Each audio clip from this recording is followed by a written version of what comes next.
Hey guys, what's up? Chandler here again, and today we're going to be looking at some drop rates. Alright, so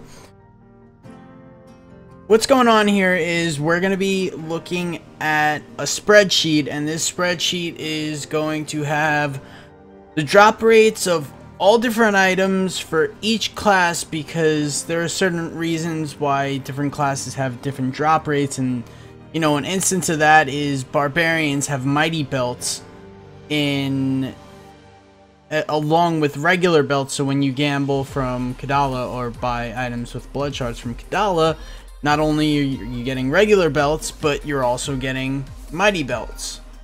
And that's, you know, with Kadala itself. And then there's other classes like Demon Hunters, where chest and cloak, and you know, the more items in your pool, the less likely you'll get a specific one that you're searching for. Alright, so let's pull up the spreadsheet and I'll explain to you guys exactly what's going on here.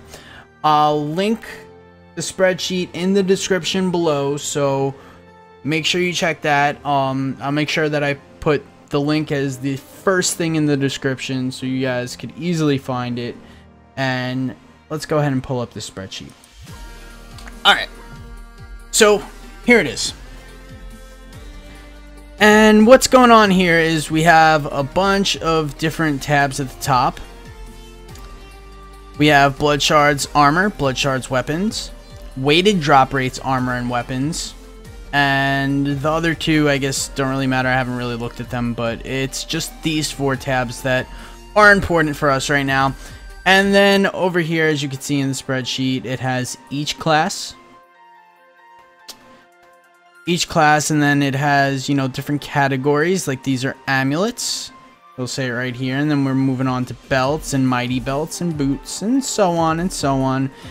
And, alright, so over here, this is Bloodshard armor tab, so let's read right here. With the black text, on average, you could expect to see this item once per this amount of Bloodshard spent. So the black number over here, as you can see, there's 52,400. That is how many Bloodshards on average you would have to spend to get this item, Ancestor's Grace. The red number is showing 4 out of 5 people will have this item after spending this amount of Bloodshards. Alright, so over here is after, you know, if 5 people spend 84,000 Bloodshards, odds are that 4 people are going to get the item. So this is kind of just giving you an estimate, what you could kind of expect. But there's a little trick to this.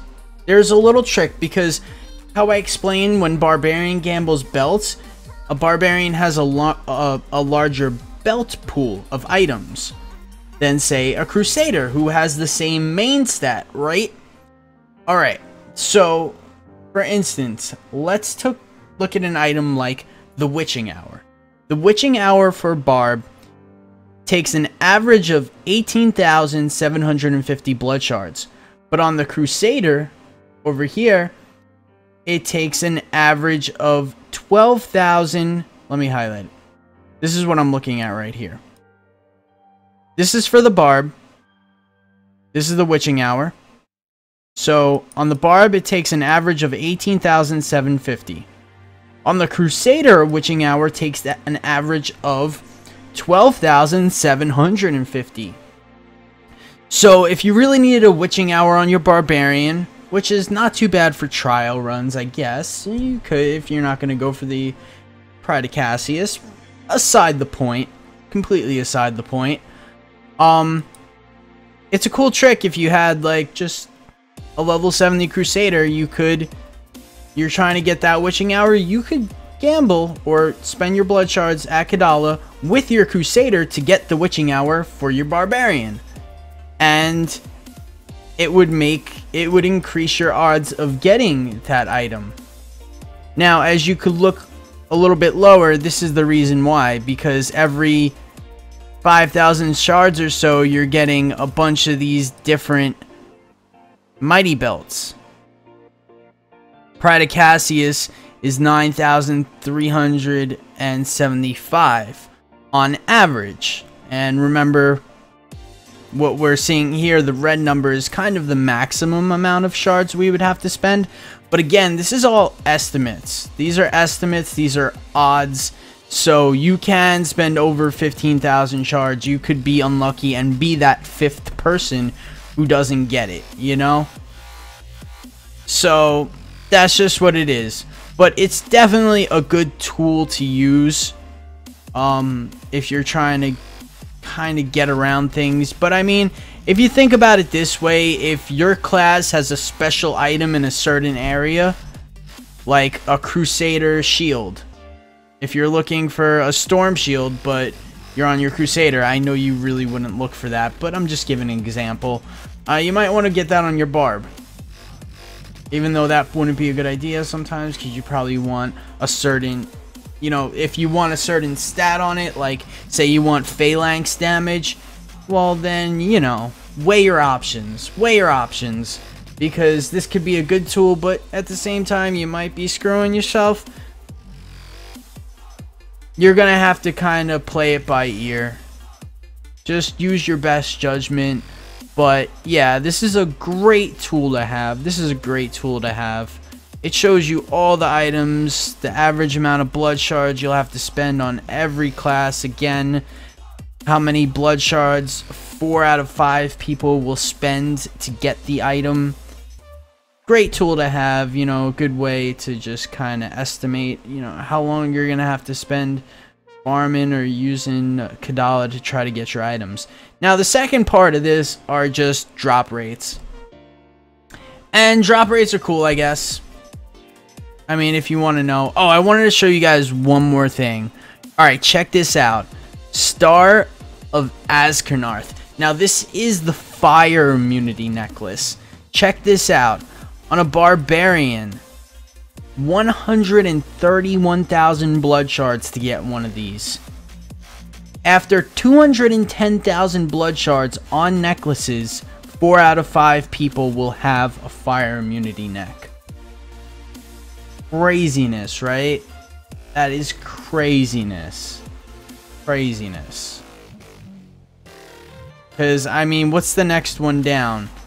For the 4 out of 5, 84,000 for the Zephyrian amulet, and for the, you know, the cold, lightning, and poison immunity, 84,000. Pretty crazy stuff. Anyways, all right, let's look at weighted drop rates. Now, these are just the chances for an item to drop, obviously. I mean, there's really not much more to say.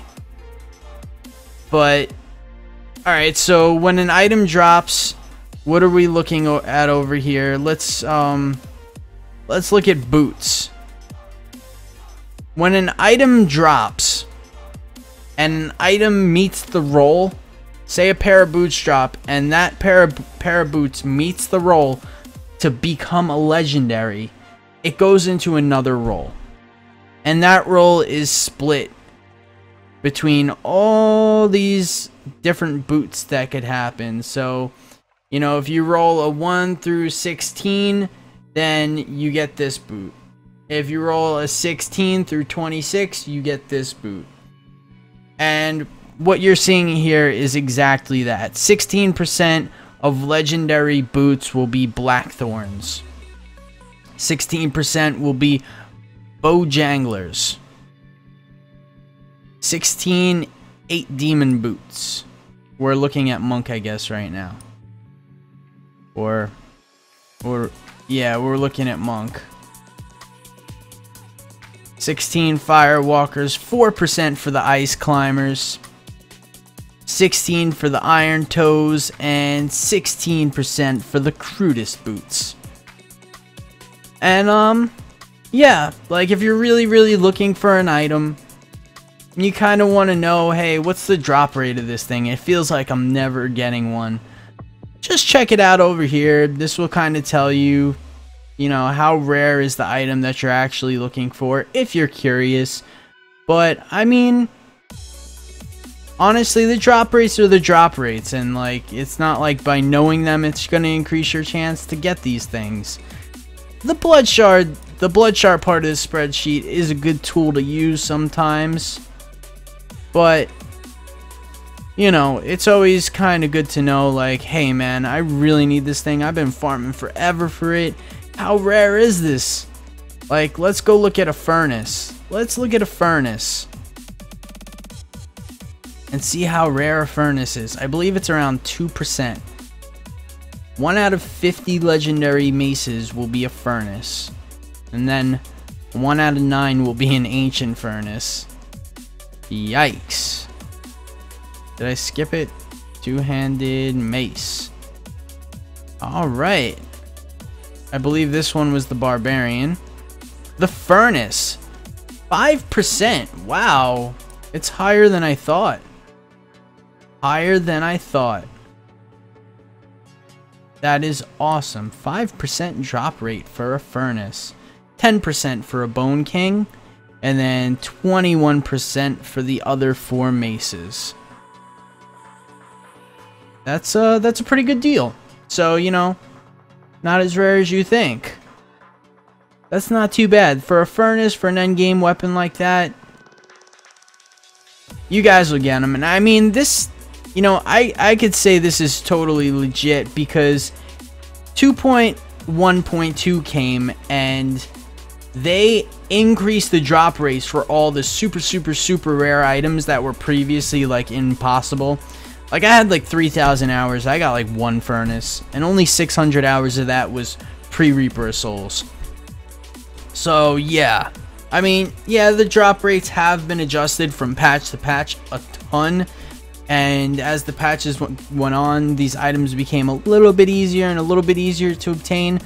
But in this patch 2.1.2, it's when they really, you know, lifted that up and made things more reasonable, but also added the longevity through ancient items. So, you know, at least they give you a start. You know, put in a decent amount of time, you'll get a good start, but you're gonna have to put the effort in to get those good endgame ancient items. Sometimes, I don't know, I popped on the new patch and within 2 hours I had an ancient furnace, and I think that's just completely stupid. I got crazy lucky. I don't even know how that happened. Not to mention the thing rolled super godly. But I don't know, I guess I just got a streamer buff. I don't know, guys. I'm sorry. It just happened. Let's go ahead and take a look at the Star of Azkanarth. Alright, on the Barbarian, Star is a 0.76% drop rate. Holy shit, that is bad. Oof. Tough, man. Tough. Hard to get that fire immune. And before this, it was like a 0.16. And I managed to get like 2 of them in Season 1. I don't even know how that happened. So, I don't know. Like I said, streamer buff, I guess. It must exist. It must. But no, like I said, I put like over 3K hours in. So, you know, eventually you're gonna get these things. That's just the way it goes. Anyways, yep, not much more to say. I just figured I'd show you guys this cool little tool. Great spreadsheet. Not exactly sure who made this, but whoever did, thank you so much because this thing is awesome. Anyways, that's my video for today. Hope you guys liked it. Hope you guys found it helpful. And if you want, like, subscribe, share, it'd be much appreciated. I'll see you guys tomorrow. Bye.